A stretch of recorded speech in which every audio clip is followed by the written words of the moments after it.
Hello everyone, Mr. Happy here, and welcome to Mondays with Mr. Happy, aka Mr. Happy Mondays, the weekly Q&A show where you ask me questions and I answer them. In case you're wondering what happened and why you can see my living room behind me, my computer that I bought a few months ago was working alright. When I first got it though, it had an issue with overheating. That issue seems to have returned, and both times I believe that the liquid cooling wasn't pumping properly. So I don't like the reflection on the glass, so I'm taking these off for this video. I look tired as hell, and that's because I am. So basically, in hyperbolic stance, my computer exploded, and I can't use it. So I'm currently on my girlfriend's computer over in the living room, and I've been streaming on this computer, and I'm recording this on this computer. I was originally planning on having my replacement computer, which I went out and picked out the parts for, and I'm having Fry's build it for me. I was planning on having that today and then recording this on that. However, they told me that someone called in sick, so it's almost done. It just needs to go through some testing before they send it back to make sure all the parts are working 100%. So I'll probably have it tomorrow. I'll probably stream on this computer for one more day, then get that computer and set it up. So don't expect to see my living room for all too much longer. Also, if you hear any like sounds in the back, we have there's a screen window, like a door here, like a walkout door. Right next to me, and even though we have it closed, there's a bird that literally is there like 24/7, just constantly chirp, chirp, chirp. So apologies for that if you can hear that through the microphone. But we're going to be doing Mondays with Mr. Happy out here. I'm not doing it live on Twitch, so we're just going to do the questions over on the forums. I'm going to get this rendered on my rendering PC, and then at least we'll still have this for Mondays with Mr. Happy. But anyway, without further ado, let's get started. All right, so question number one. Hey, Happy, how you doing? Well, you can probably figure it out from the way my intro went. Quick question is there an advantage to pulling everything in a dungeon? I really don't get the point. Would it not be faster to finish single packs with focus attacks as opposed to pulling everything in AoE? It seems lately I've been wiping and leveling roulettes due to overpulling. So in leveling roulettes, it's kind of hit or miss because a lot of the dungeons in the leveling roulette aren't necessarily faster. If you're in the really low level dungeons, the AoE is not great, so you don't really benefit from it too much. One of the big things is potency versus GCD. How much damage you're outputting per global cooldown versus how much you're outputting versus smaller packs. So if you have 10 enemies and you use an AoE skill that has 100 potency, you're doing a net of 1,000 potency in a single GCD across all the enemies you would have been fighting anyway throughout the dungeon. If you're pulling only 3 at a time, then you're only doing 300 per GCD, and then you have to do those GCDs on the next packs. On the next 2 packs, one of them has 3 mobs, and one of them has 4 mobs. So technically it is faster. That's the main reason to pulling everything in a dungeon, is because it can all be AoE down faster. Obviously there are fall off AoE such as Flare and Holy, but overall it is a net damage increase per global cooldown usage, which just tends to leads the dungeon to be faster. That being said, with leveling roulettes, always check with your party first. You know, you got to be responsible of that. You don't know if your party is really geared for something like that in a leveling roulette, or who you're leveling with in the first place. So it's a risky endeavor there, and I wouldn't recommend it unless you have utmost confidence in the pugs that you landed with. And I've had great confidence in them in the past, but I also had, you know, pulls that just go completely south because someone's pulling way bigger than the rest of the party is on the same page for. So that's why, and honestly, that's my recommendations when it comes to leveling roulette.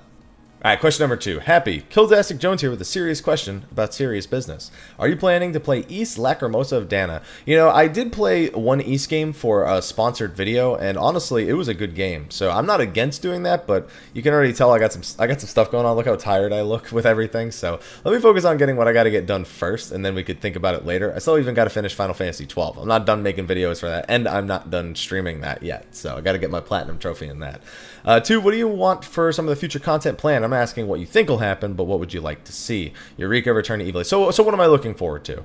I'm looking forward to the next deep dungeon more than anything. We don't have a time frame on it, and I'm looking to see how they execute on Super Savage. Those are 2 pieces of content that I think really need to be hit. You know, content that's not in the regularly planned patches, which we're getting a lot of. You know, we're getting Eureka, even though technically the relic type weapons or Zodiac weapons are planned content. Eureka itself is an entirely new way of approaching said content. Something like Super Savage resembles Second Coil Savage from back in the day, but this is being pushed, I have to assume, to a similar limit or even further beyond. And then on top of that, we've had some other additions to the game that have been growing, things like the Lost Canals. I want to see that kind of content. The content that's not like what we've had so far, even just the PvP with only 2 teams. I think those are the things that I really, really want to see. I really want to see grow and evolve over the course of the next several patches. Alright, reply number 3. Hey, happy, yo. So, not my first question, so as a bonus, have a bonus.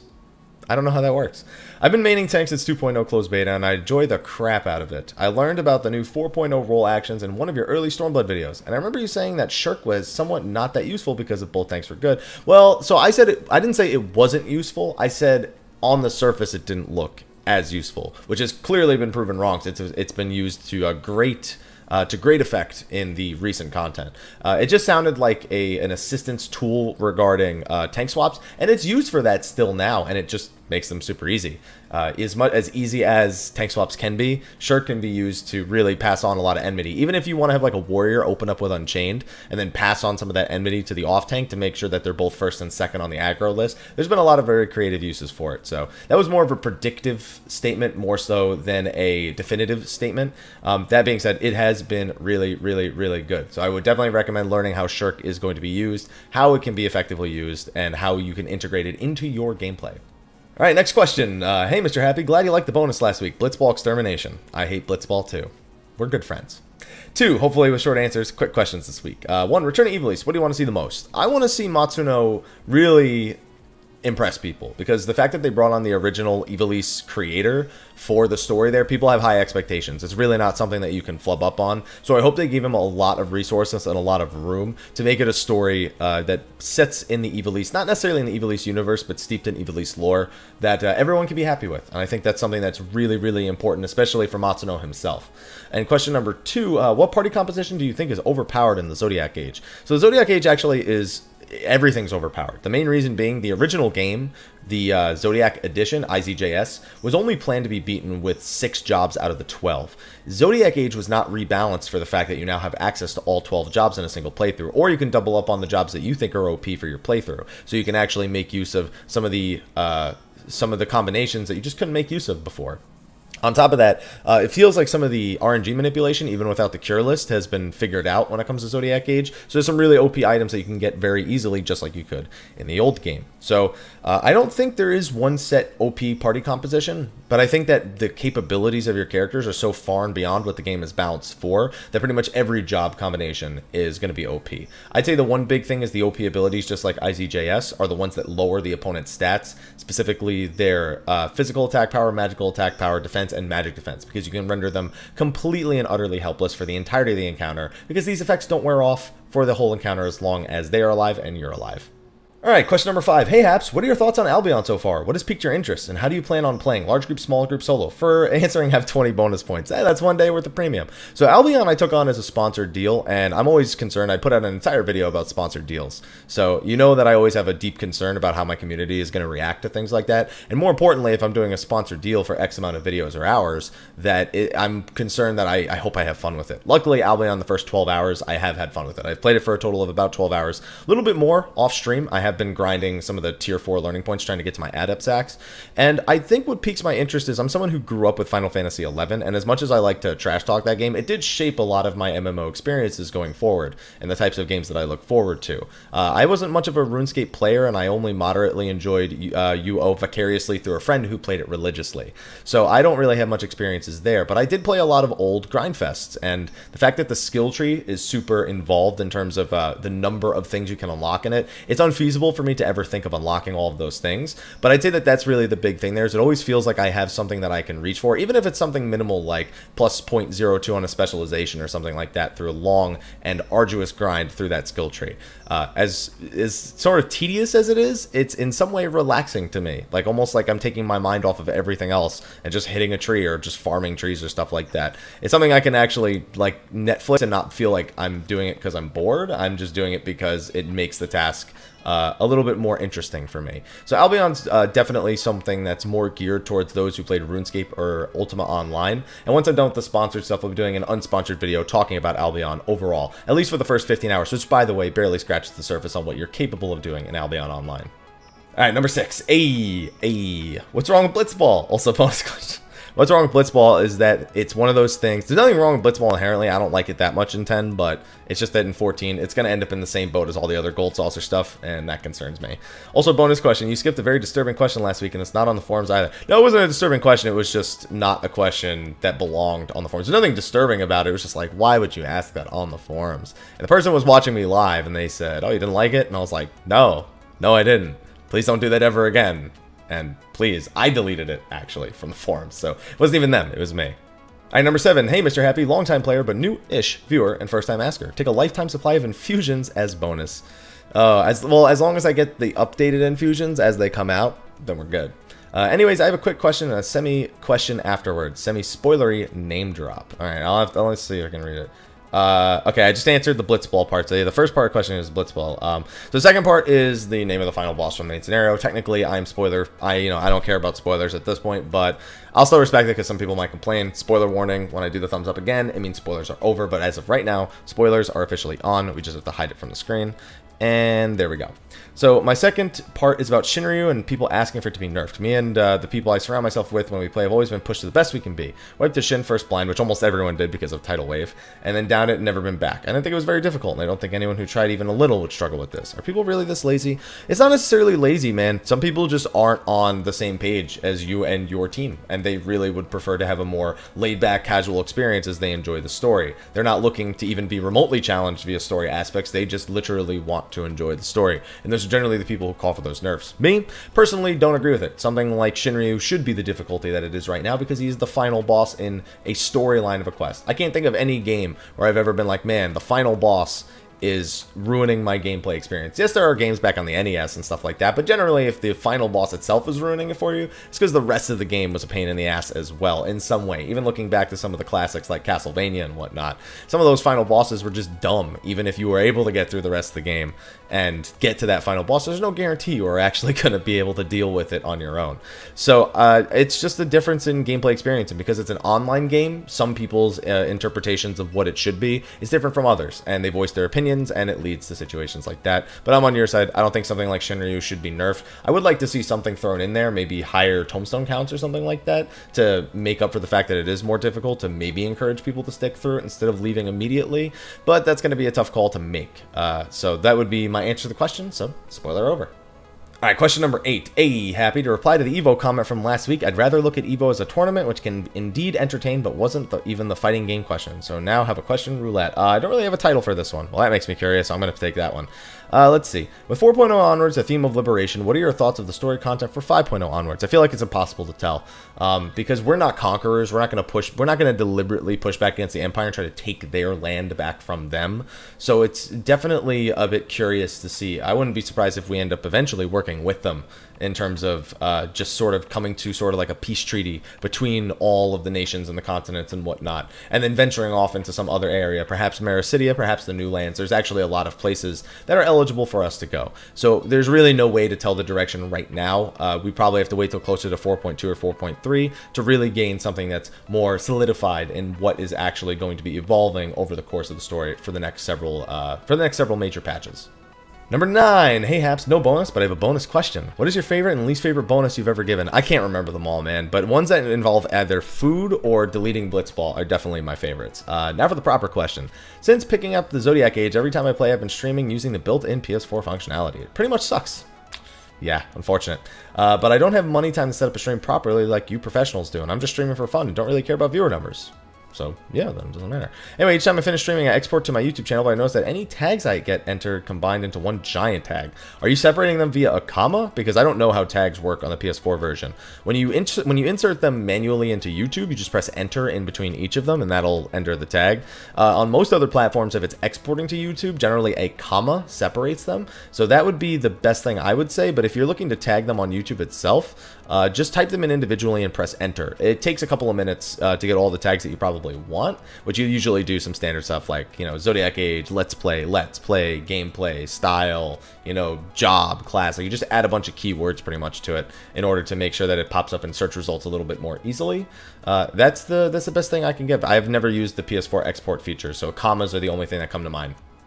Number 10, hey Hap, so I had an idea, I was wondering what you and the community thought of it. So these kind of questions, I talk about it pretty frequently. The what do you think of it question is almost like a catch-22, because what do I think of it is so almost irrelevant, because it's not going to happen, most likely. And if I can already kind of see the concept for this, so let's see.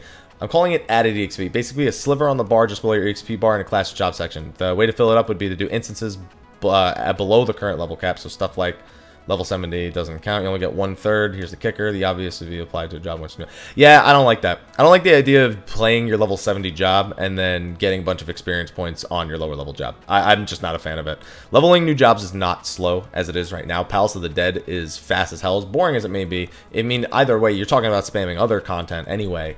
I'm just not a fan of playing one job, and especially below level 70 content where you'd theoretically like to be playing the other job. I know you're mostly suggesting it because DPS queues can be worse than tank healer queues. In fact, they always are worse than tank and healer queues, even except in the leveling roulette when they added those cracked clusters. But no, I'm not a fan of it. It just completely promotes people just not even learning how to play a job while they level it up, which already is a problem in Palace of the Dead and whatnot, but this makes it all that much worse. So I definitely am not interested in such a system like that. Alright, number 11. Bonjour, monsieur content. Hon hon hon. Since it's my first time asking a question, for my first time bonus, I'm granting you the ability to play and design Puppet Master. You are my hero. I want to try and keep my question short. You apparently did not do that, because I can see how much text is below that exact statement. Anyway, everyone disagrees with me that dual cast for raise isn't broken. I'm like, what? For years, Square Enix talked about Summoner having raise as being very powerful, and at the time it was balanced with a long cast time, large MP cost, and almost requiring you to burn Swift cast. Red Mage, however, can dual cast 5 for raises and 10 GCDs. Yeah, well, that's math. And as long as Lucid Dream, well, that's sort of math. Because, well, yeah. No, because you have to hard cast something else. Oh, yeah, but you get it back to back. But technically, it costs you 2 GCDs. When you cast a Jolt 2 or a Vercure, that's eating a GCD. Yeah, you get to cast it at the end of the GCD, but you're still using 2 GCDs per... Oh, yeah. I can't math. I'm an idiot. I'm an idiot. Moving on.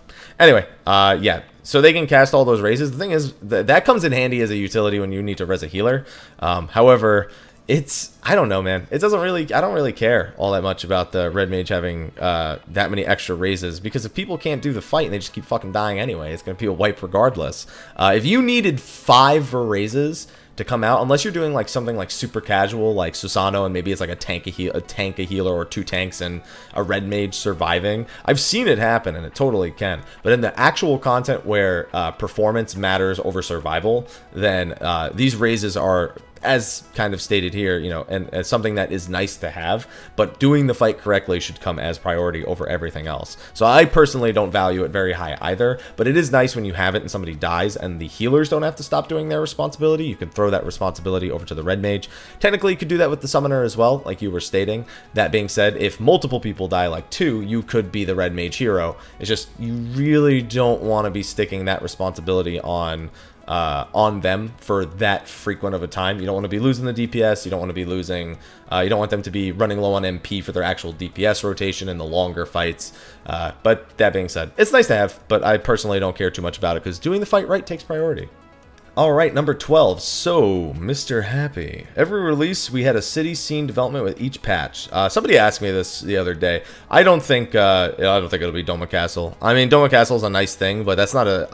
We don't really have cities that are rebuilt. We have, like, outposts that are rebuilt. Mordona is not a city. It almost looks like a city when we finished it, but it's still technically a settlement, like a small settlement. Same with Idleshire, and honestly, Rhalgr's Reach, as dumb as it seems, because we literally just dealt with the problems of Alamigo and Doma, would kind of be the next place I would see it being. The fact that we even still go there at all kind of speaks to its own thing. But it's possible that maybe after the war, Rhalgr's Reach will be deemed an official outpost and the official point of contact between like Alamigo or something like that, or it'll become a military dispatch of the Alamigan army, or whatever thing they're going to be establishing at some point. So it wouldn't surprise me to see Rhalgr's Reach be the thing that gets built up throughout the patches.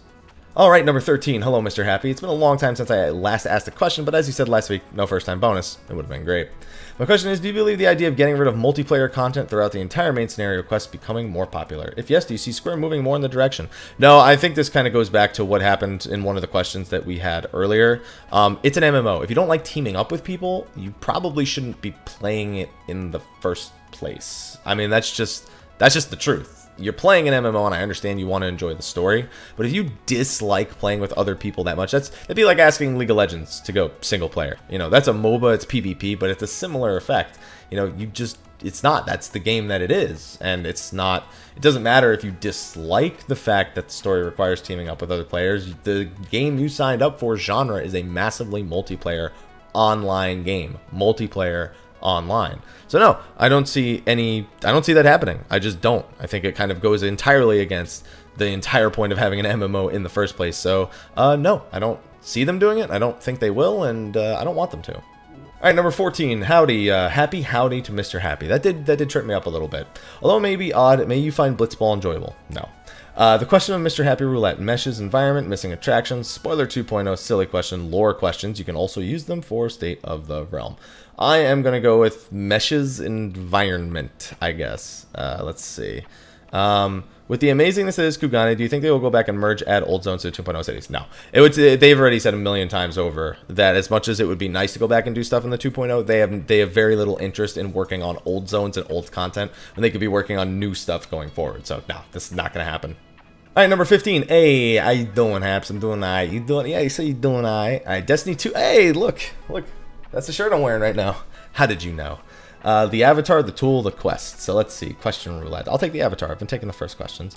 Which class are you going with first? Warlock, Hunter, or Titan? I went with Hunter, I think, the first time. Hunter and Warlock. I've never been a big Titan fan. So I'm going to go with one of those two. I think I might actually go Hunter in Destiny 2. I'm going to go with that. Alright, number 16. Hey, Happy. When a healer heals a player, mobs are attacking, it creates enmity toward the healer. Paladin heals itself once he has established hate with the mobs. Is that self-healing? Keep increasing the amount of enmity. Yeah, any action you take, even actions that don't actually occur on enemies, have a flat amount of enmity generated. Skills that generate damage or healing go through a formula that calculates that damage or healing versus an enmity multiplier, and then gives you a grand total of what you are doing. That includes things like Shield Oath, which can multiply even the enmity effects of non-enmity increased skills, as well as different healing and damage output abilities. So even just popping Rampart is like a flat like 70 enmity or something like that. It may have increased in recent patches, but yeah, everything that you do, as long as it's gonna piss enemies off that are in range, they don't like you for it. They just don't. Alright, number 17. Hi, Mr. Happy from the UK. Hope the word knob is working out for you. I love that word. Asked you before about it, but how's a bonus trifle? 2 questions today. My girlfriend asked, what's with the rock as your background? Explained it's just a setting he has used for chroma key. She still asks, why a rock? She doesn't know Dwayne? She doesn't know Dwayne The Rock Johnson? That's Dwayne! I know Dwayne's not here right now, but it's Dwayne. The Rock is Dwayne. Dwayne is The Rock. Just Google The Rock, alright? I heard a hint of a new ability in the Works 14. Maybe you heard of it. Balance of the Dead. Kappa. Alright, number 18. Hey, Haps. Still can't get the raid finder to work. What set of options do I have to select to make it work? You might not be reaching the minimum item level, or you may not have any of the things that are in the raid finder unlocked. Also, if you're trying to set it to like duty complete and you haven't completed it yet, it's also going to lock you out of that. So I'm going to take a shot in the dark and say you just don't have the minimum item level, or you haven't actually unlocked the content that is available through the raid finder. Number 19. Hey, Mr. Happy. My question to you concerns the recent changes to Astrologian Spear card. I love them. I now see my deck as having 3 card options to hold for an AoE effect to increase my party DPS. It's been relatively easy to pull any of the 3 cards and get an Ura Spire for the AoE effect. Do you see the Spear as a viable DPS increase? I believe it was mathed out that the Spear is now the 2nd highest DPS increase above the arrow. The thing is that I don't like is that why even have a deck that has 3 different DPS increasing options when they all fulfill the exact same role. One of them is attack speed, one of them is crit, one of them is flat damage. The flat damage is always going to be the most valuable if it's the same exact percentage as the other ones, and the other ones are just different ways of increasing your DPS. It's kind of silly to me to even have 6 cards when 3 of them all basically achieve the exact same goal, which I understand a lot of players enjoy, and me as a monk, I personally enjoy the critical hit rate so I can proc my deep meditation a little bit more, but it still seems so strange to me from a design standpoint to even have a deck with 6 cards at this point. Just make it 4 cards. I don't even care, to be honest. But yes, it is a very viable increase, and anyone who tells you it's not viable is dumb. Alright, number 21. Hi there, Mr. Happy. First time asking, so here's a bonus of Rescue Immunity. Oh, he'll find a way around it. I know he will. With the introduction of Tomestones of Creation, I've been reminding of what I found the worst about 14. The Tombstone Cap. Feels like you are being punished if you are absent from the game for more than 5 days. It also can make you feel like you're being forced to play, which... Wait, that's the same thing. We just said it on the opposite side. Do you think I'd ever be viable to have a reserve cap? I'm okay with the idea of a reserve cap as long as it goes to a certain point. I liked when World of Warcraft started, instead of just doing daily dungeons, what would happen is you would get what was it called? An allowance, basically, if you missed a certain number of days that hit a certain cap. But ultimately, no matter what, you're still at a cap. Like, there's no way around it. You ultimately are still going to be placed under a cap. It is an artificial means of restricting your progression to some degree in order to keep players on the same page. It, however, does create the effect that you just stated, where then if you don't meet that artificial cap, you're actually behind the other players. So it has benefits, it has pros and cons, and it's something that's pretty common in modern MMOs. It's that, or they make that you have to grind just so many of them. They're uncapped, but you need so ridiculously many of them that most casual players will probably not bother altogether, and then they don't actually even play the content where you're supposed to be getting the tomestones of creation from. So it is a slippery slope, but I don't see them. I'm personally okay with a 1 week reserve for a maximum of 900 over 2 weeks as opposed to the 450 over 1, but a cap is a cap, so that doesn't really change much. Number 22, sup bruh? Question regarding raid DPS optimization. When you have a Bard, Black Mage, and 2 melees is in this ad phase, what would be the most optimal for raid DPS? I don't know. I can't just answer this right now. Just, you play good. The only optimization you need right now is play well. That is the only thing you need at all. Like composition, I've done a bunch of different compositions at this point with 03 and 04, between the melee DPS that are available and having a black mage and having a red mage. Just first of all, by the way, if you're talking about the ad phase with the giant and all the ninja ads, just LB3 that anyway. So who the hell cares? Situation 1, Bard LB, Bard OK's AoE DPS, or 2, Bard LB, Black Mage AoE King. Not just Black Mage AoE, that shit. It's got a way bigger range. It's easier to line everything up in it. Bard AoE, sometimes a mob slips out of the way. It's stupid annoying. Just throw the Black Mage AoE in there, and then the Bard can hit him with the AoE in the process. I mean, technically, it's higher potency, because it's 5,000 per target versus, I think, the 3,500 per target. So you're basically sacrificing 1,500 potency per target, obviously excluding the fact that you'd be getting GCDs during all of that. But 1,500 potency per target, man, even with that cast time, I'm still going to take that over pretty much every situation. But I'm not going to get into super optimization there. Just fucking pick one. Whichever one works. Both of them work. That's all you need to know. All right, question number 23. What's up, Haps? Or should I say, ayy. All right. Long time and I mean long like King Kong. Okay. Time listener, supporter, viewer, comment troll, internet villain. So no bonus, no note. Maybe this bowl of mac and cheese with ketchup and a week-old pineapple ham pizza. That's disgusting. So the question be quick. The answer will probably be 2. I was never weeb enough to get into Kingdom Hearts series. LOL, you just said weeb. Okay. I'm suddenly disinterested in finishing this question, but for the sake of continuity, I will power through, because that's, I don't know, dude. That's like so 12 years old. So 12 years old. But I'm confused by all the remakes, spin-offs, and such. Where should I start? Which titles are critical to the story to get me caught up to the upcoming Kingdom Hearts 3? All of them are critical. The mobile games is whatever. That's backstory, but I mean, it's back cover, as a matter of fact. You play all of them, pretty much. Everything that's in 1.5, 2.5 remix, and then 2.8 has the 0.2 and has Dream Drop Distance. Play all of that, and you probably will still be like, what the fuck? I mean, that's the best I got. All right, number 24. Hey, Mr. Happy, you doing all right? I'm doing. I'm glad people are answering the you doing all right in the actual comment right now.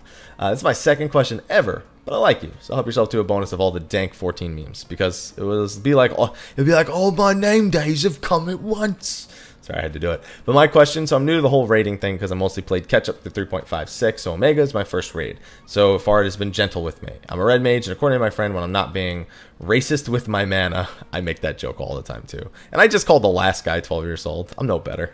But I'm doing about 3.6, 3.7. I don't know if that's good at... I don't know what your item level is, so that's kind of a tough call. Anywho, slid through 01 through 4 like a buttered hog. Yeah, normal mode is really easy. When I hit 01 Savage, even after learning the raid, I still feel like I'm getting classically owned.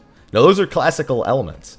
Outside of gear, how can I improve myself as a new player? It just takes practice, man. That's all it is. It's literally practice, practice, practice. There's nothing more. What did I screw up? You know, do a recording of you just playing, and instead of thinking about your screw-ups right there in the middle, then go back and analyze it and know what your screw-ups are. Then start thinking about your screw-ups in the middle of your rotation, and then correcting them as you're playing. That's how I would recommend doing it, but it's just practice, practice, practice, man.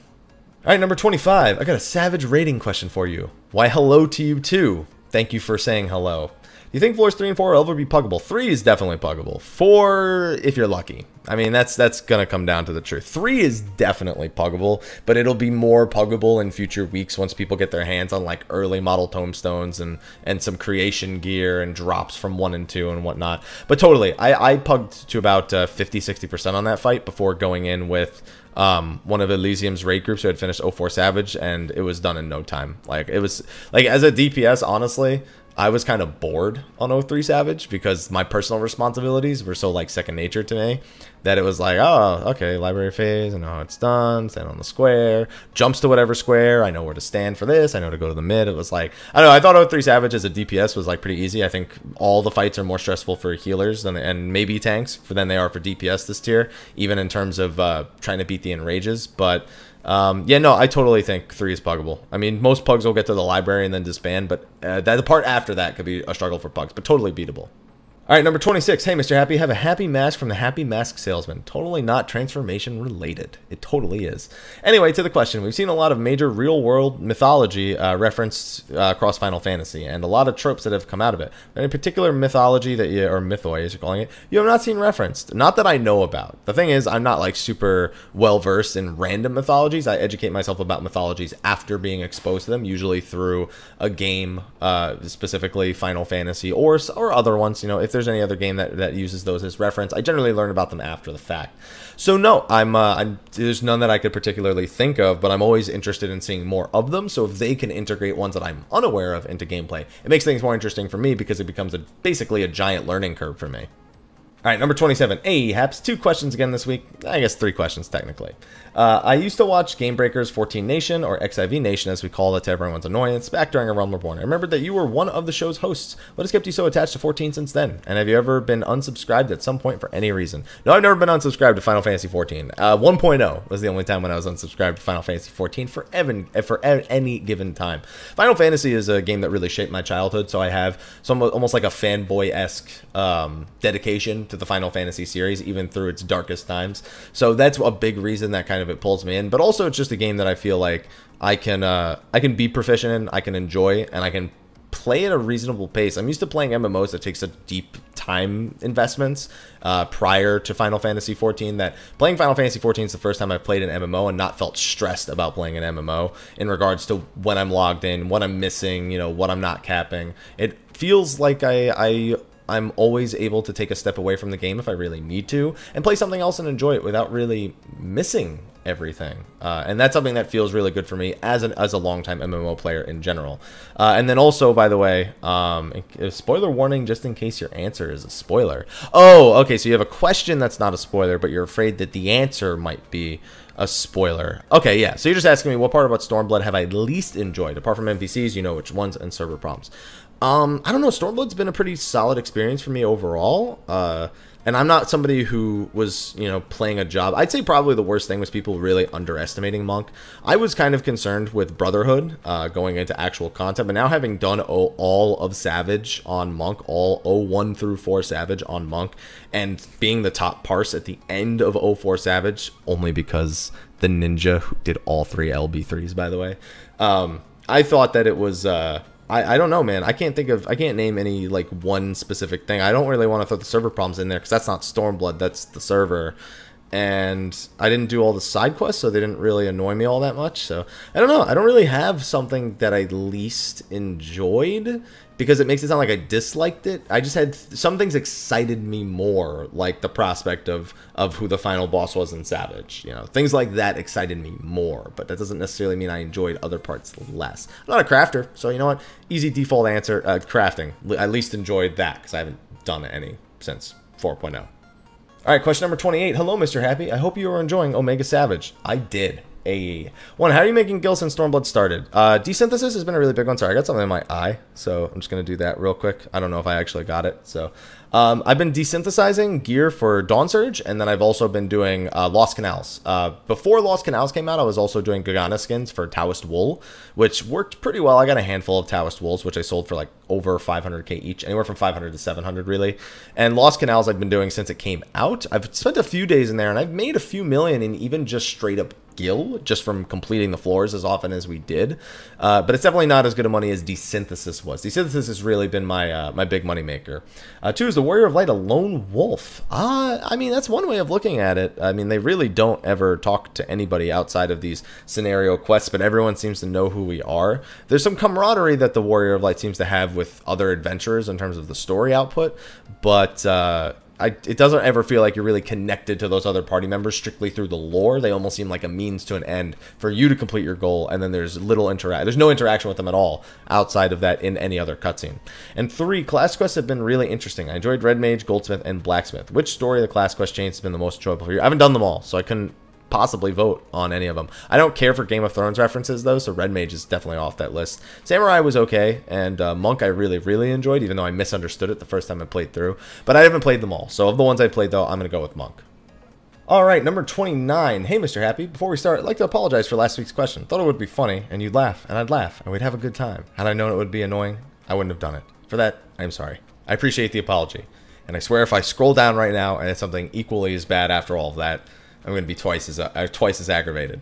Anyway, and for this week's question, we start with our usual introduction. Hello, Mr. Happy. Final Sim here, and welcome to Mondays with Mr. Happy, aka Mr. Happy Mondays, with a weekly Q&A show where you ask questions, or we ask you questions and you answer them. What are the best materia to give Paladin? All right, that is a absolutely fair question. I heard tenacity is bad and direct hit rate is good. So a lot of tanks that I saw for early progression into Savage went with tenacity, which was a surprise to me because people had written it off so heavily.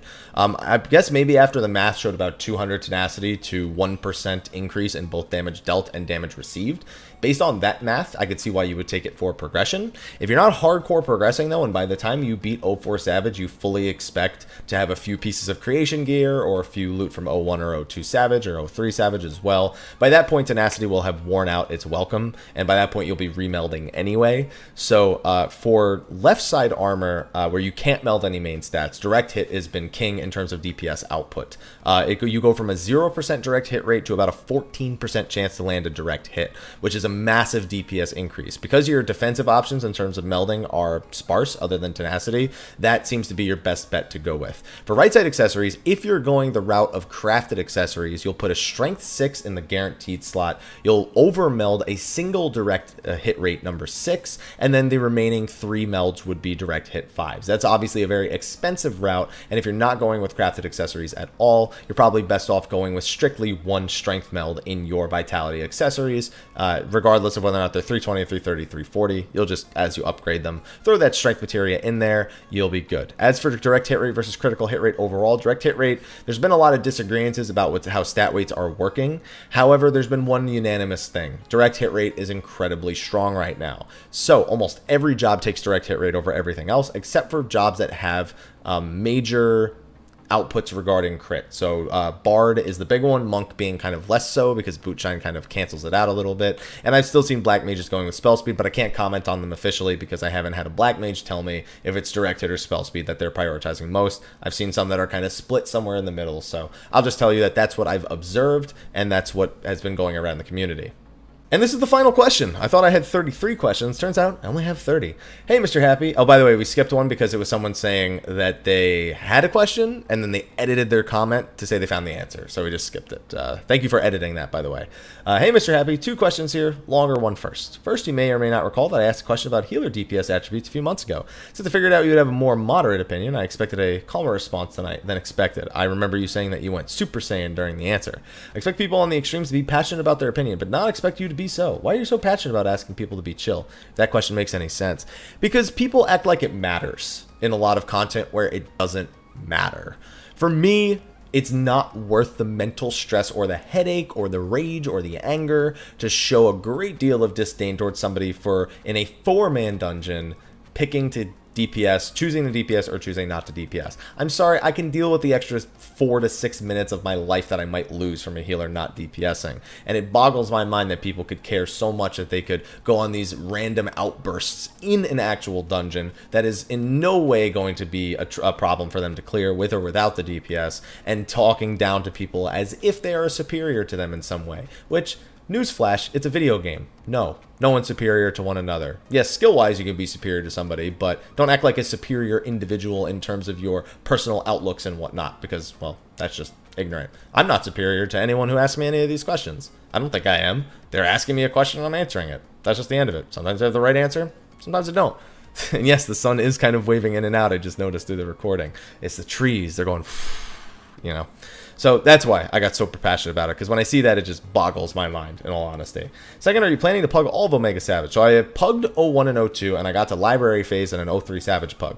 Later that evening, my friend Keo and his static had cleared 04 Savage, and I said, congratulations, and they said, would you like to do some book clears for the week, and you can get footage for guides. And I said, okay, but keep in mind, it's not a carry. I need to learn this fight and play it well, otherwise it's just not worth me doing. But it ended up being really... I'm gonna try to block it. There we go. Okay, and that it ended up not being too bad. 03 Savage, the last phase is basically just all the phases I'd already seen, but all at once and kind of like in a random order in a sense. So all those mechanics I'd already seen before, with only one of them really being kind of new-ish.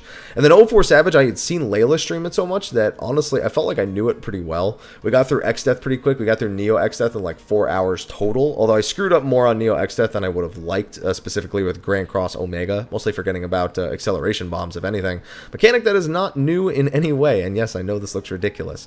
But I ended up, like I said, I ended up finishing 04 Savage with the top parse for that group, so I felt okay about it, but I know my parse could have been like 150 to 200 higher. I missed an infusion because it just, the input for my infusion decided it didn't want to work, and I also died once because of an acceleration bomb, and I got hit in the face by a flood. So the fact that I ended with 4,103 DPS, and I really should have been closer to 4,250 is upsetting, but I'm glad that I ended at the top there, even if it meant that it was just because the ninja had to LB all 3 times because it was better for him to do it as opposed for me to do it. So there were some pros and cons to that, but I would like to pug 03 Savage this week. 04 Savage is kind of a, I don't know, pugging it's going to be like 1% of the pugs will ever be able to beat it, and the other 99% will not. So that's going to be kind of tough. I might just be doing book clears in 04 Savage, or maybe clears with the alt groups in Elysium, but once I get my computer fixed, I can release the guides for 1 through 4. That is a top priority for me right now. Once I get my computer fixed, and I think I'm good to leave that now. So fingers crossed that we can get that resolved as soon as possible. But anyway, that was the last question over on the Dream Network forum. So thank you for asking your questions this week for Mondays with Mr. Happy. Next week, you will not be seeing my living room, so hopefully you enjoyed it for when it was right now. Be sure to ask your questions for next week in the forum thread in the description of the video, and well, hopefully they're good ones, because now we're on the wait for 4.1, probably about 2 to 2.5 months, so it's going to be a fun time. Hopefully a live letter coming up soon. Anyway, thank you for watching. I will see you guys in the next video, and I'll see you then. Until then, take care.